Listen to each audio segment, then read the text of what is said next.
சேபாவின் மரணம். அவன் இஸ்ரவேல் கோத்திரங்களை எல்லாம் சுற்றி பெத்மாக்காவாகிய ஆபேல் மட்டாகவும் பேரீமின் கடைசி மட்டாகவும் வந்திருந்தான். அவ்விடத்தாரும் கூடி தாங்களும் அவனுக்கு பின் சென்றார்கள். அவர்கள் போய் பெத்மாக்காவாகிய ஆபேலிலே அவனை முற்றுகை போட்டு பட்டணத்திற்கு எதிராக தெற்கு வரைக்கும் கொத்தளம் போட்டார்கள். யோவாபோடு இருக்கிற ஜனங்கள் எல்லாரும் அலங்கத்தை விழப்பண்ணும்படி அழிக்க எத்தனம் பண்ணினார்கள். அப்பொழுது புத்தியுள்ள ஒரு ஸ்திரீ பட்டணத்திலிருந்து சத்தமிட்டு, கேளுங்கள், கேளுங்கள், நான் யோவாபோடை பேச வேண்டும், அவரை இங்கே கிட்டே வரச் சொல்லுங்கள் என்றாள். அவன் அவனுக்கு சமீபத்தில் வந்தபோது அந்த ஸ்திரீ, நீர்தானா யோவாப் என்று கேட்டாள். அவன் நான் தான் என்றான்.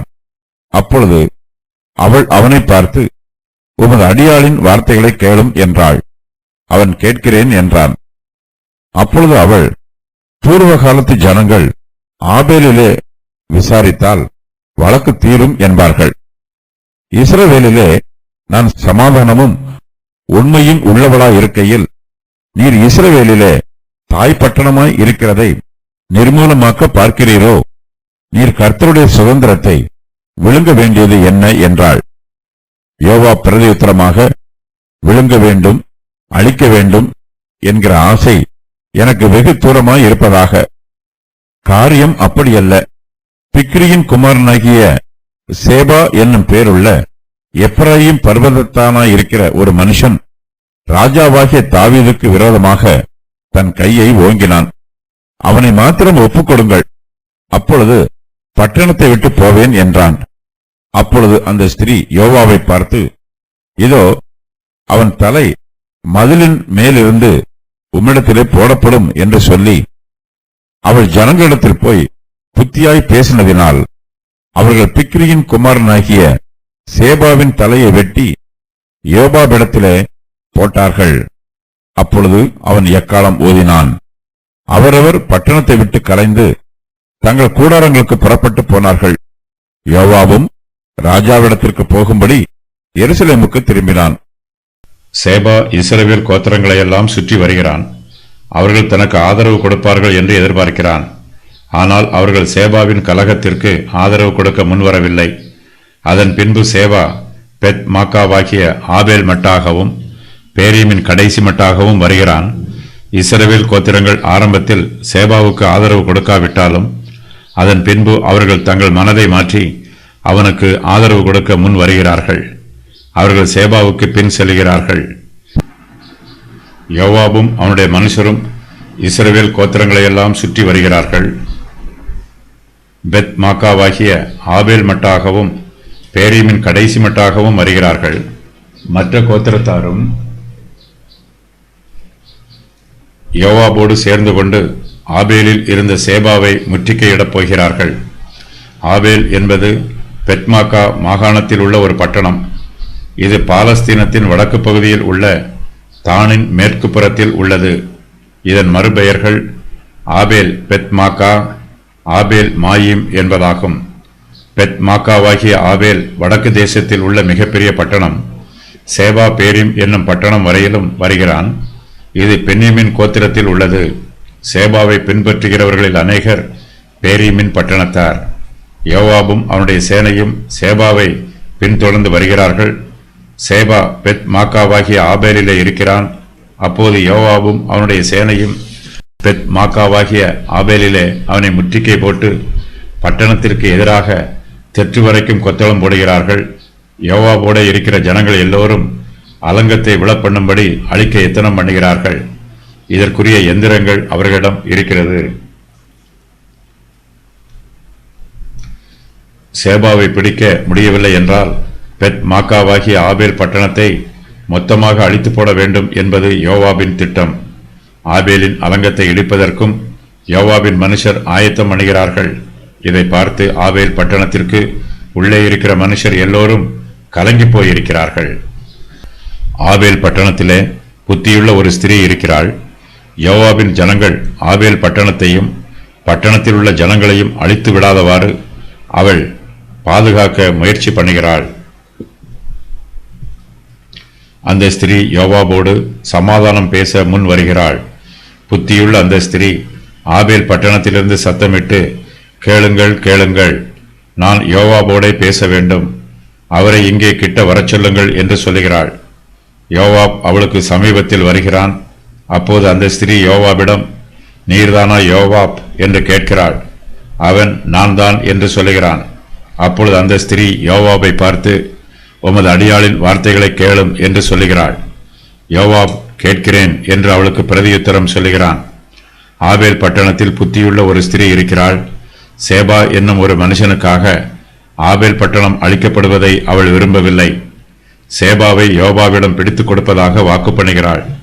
பட்டணத்தை இடிக்காமல் விட்டுவிடுமாறும் கேட்டுக்கொள்கிறாள். ஆபேல் பட்டணத்தில் ஏராளமான ஜனங்கள் இருந்தாலும் இந்த ஸ்திரீ புத்தியுள்ள ஸ்திரீயாக இருக்கிறாள். அவள் தன்னுடைய பட்டணத்தாரின் சார்பாக யோவாவிடம் பரிந்து பேசுகிறாள். ஆபேல் பட்டணத்தின் பெருமைகளை பற்றி அந்த ஸ்திரீ யோவாபுக்கு சொல்லுகிறாள். பூர்வ காலத்து ஜனங்கள் ஆபேலிலே விசாரித்தால் வழக்கு தீரும் என்பார்கள். அந்த அளவுக்கு ஆபேல் பட்டணம் அக்காலத்தில் புத்தியிலும் ஞானத்திலும் சிறந்து விளங்கிற்று. ஆபேல் பட்டணத்தாரும் சமாதானத்தை விரும்புகிறவர்கள். அவர்கள் இஸ்ரவேல் தேசத்திற்கு உண்மையுள்ள ஜனங்களாயிருக்கிறார்கள். ஆபேல் பட்டணம் இஸ்ரவேல் தேசத்திற்கு தாய் பட்டணமாக இருக்கிறது. ஒரு தாய் தன்னுடைய பிள்ளைகளை போஷித்து பராமரிப்பது போல ஆபேல் பட்டணம் இஸ்ரவேலின் மற்ற பட்டணங்களை போஷித்து பராமரிக்கிறது.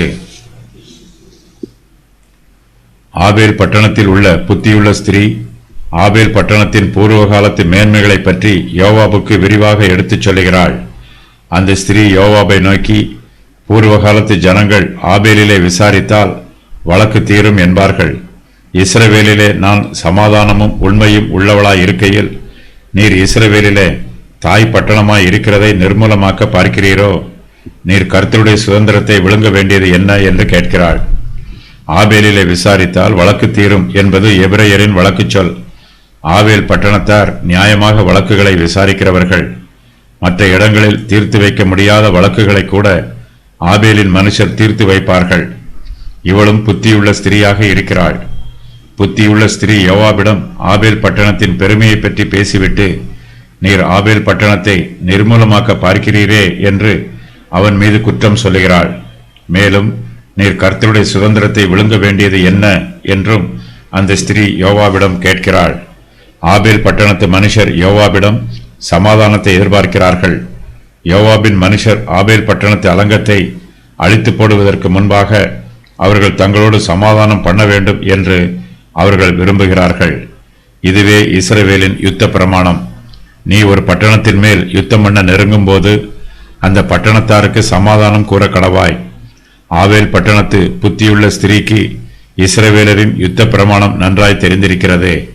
ஆகையினால் அந்த ஸ்திரீ யோவாபிடம் தங்களோடு சமாதானம் பேசாமல், நீர் இஸ்ரவேலிலே தாய் பட்டணமாய் இருக்கிறதை நிர்மூலம் பண்ண பார்க்கிறீரோ என்று கேட்கிறாள். யோவாபுக்கு ஆபேல் பட்டணத்தை அழிக்க வேண்டும் என்னும் ஆசை இல்லை. அவன் சேபாவை பிடிக்க வந்திருக்கிறான். யோவாப் சேபாவை பிடித்துவிட்டால் அவனுக்கும் ஆபேல் பட்டணத்திற்கும் சம்பந்தம் ஒன்றுமில்லை. யோவாப் தான் வந்த வழியே திரும்பி போய்விடுவான்.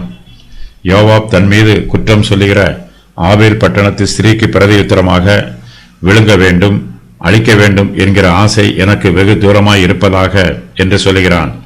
ஆபேல் பட்டணத்தை அழிக்க வேண்டும் என்னும் எண்ணம் யோவாபிடம் இல்லை. அவனுக்கு தேவை தாவீதுக்கு எதிராக கலகம் பண்ணிய சேபா மட்டும்தான். அவனை மாத்திரம் தன்னிடத்தில் ஒப்புக் கொடுத்தால் பட்டணத்தை விட்டு போய்விடுவேன் என்று யோவாப் கூறுகிறான். ஆபேலின் ஜனங்கள் அதற்கு சம்மதம் தெரிவிக்கிறார்கள். சேபாவின் தலையை வெட்டி மதிலின் மேல் இருந்து யோவாவிடத்தில் போடுகிறார்கள். தானும் தன்னுடைய மனுஷரும் பெத் மாக்காவாகிய ஆபேலிலே முற்றுகை போட்டிருப்பதற்கான காரணத்தையும் யோவாப் அந்த ஸ்திரீக்கு சொல்லுகிறான். காரியம் அப்படியல்ல. பிக்ரியின் குமாரனாகிய சேபா என்னும் பேருள்ள எப்ராயிம் பர்வதத்தானாய் இருக்கிற ஒரு மனுஷன் ராஜாவாகிய தாவீதுக்கு விரோதமாய் தன் கையை ஓங்கினான். அவனை மாத்திரம் ஒப்புக்கொடுங்கள், அப்பொழுது பட்டணத்தை விட்டு போவேன் என்று சொல்லுகிறான். யோவாபுக்கு ஆபேல் பட்டணத்தார் மீது விரோதம் ஒன்றுமில்லை. சேபா தாவீதுக்கு விரோதமாக கலகம் பண்ணினான். அவனுடைய கலகத்தை அடக்கி ஒடுக்க வேண்டும் என்பதே யோவாபின் விருப்பம். சேபா இப்போது ஆபேல் பட்டணத்திற்குள் இருக்கிறான். ஆபேல் பட்டணம் யோவாபின் கைக்கு தப்ப வேண்டும் என்றால் சேபாவின் தலை நிவாரண கிரயமாக கொடுக்கப்பட வேண்டும். ஆபேல் பட்டணத்தின் புத்தியுள்ள ஸ்திரீயும் யோவாபின் மனதை புரிந்து கொள்கிறாள். அப்பொழுது அந்த ஸ்திரீ யோவாபை பார்த்து, இதோ அவன் தலை மதிலின் மேலிருந்து உம்மிடத்திலே போடப்படும் என்று சொல்லுகிறாள். யோவாபுக்கு சேபாவின் தலை கிடைத்துவிட்டால் அவனும் அவனுடைய மனுஷரும் ஆபேல் பட்டணத்தை விட்டு போய்விடுவார்கள். அவர்கள் ஆபேல் பட்டணத்திற்கோ அல்லது அந்த பட்டணத்தின் மனுஷருக்கோ தீங்கு ஒன்றும் செய்ய மாட்டார்கள். தாவீதுக்கு விரோதமாக கலகம் பண்ணின சேபா உயிருடனோ அல்லது பிணமாகவோ பிடிக்கப்பட வேண்டும். அவனை பிடிக்கும் வரையிலும் யோவாபும் அவனுடைய மனுஷரும் ஆபேல் பட்டணத்தை முற்றுகை போட்டிருப்பார்கள். கர்த்தர் நம்முடைய ஆத்மாவோடு இதுபோலவே கிரியை நடப்பிக்கிறார். பாவம் நம்மை வஞ்சிக்கிறது, அது நம்மை மோசம் போக்குகிறது. நம்முடைய ஆத்மாவை பாவமும் குற்ற உணர்வும் துன்பங்களும் முற்றுகை போட்டிருக்கிறது. நம்முடைய மாம்சத்தின் இச்சைகள் ஆத்மாவுக்கு விரோதமாக கிரியை செய்கிறது. நம்முடைய ஆத்மா பாவத்தின் பிடியில் இருந்து விடுதலை பெற வேண்டும் என்றால் நம்மை விட்டு மீறுதல் அகற்றப்பட வேண்டும். அப்போது நாம் கர்த்தருக்குள் சுகமாயிருப்போம். ஆபேல் பட்டணத்தை விட்டு சேபா வெளியேற்றப்பட்டால் ஆபேல் பட்டணம் சமாதானமாயிருக்கும். நம்முடைய ஆத்மாவை விட்டு பாவம் அகற்றப்பட்டால் நம்முடைய ஆத்மாவும் கர்த்தரோடு சமாதானமாயிருக்கும். ஆபேல் பட்டணத்தின் புத்தியுள்ள ஸ்திரீ ஆபேல் பட்டணத்தாரிடத்தில் பேசுவதற்காக புறப்பட்டு போகிறாள். சேபாவின் தலை மதிலின் மேல் இருந்து யோவாவிடம் போடப்படும் என்று அவள் ஆபேல் பட்டணத்தார் சார்பாக சொன்னாள்.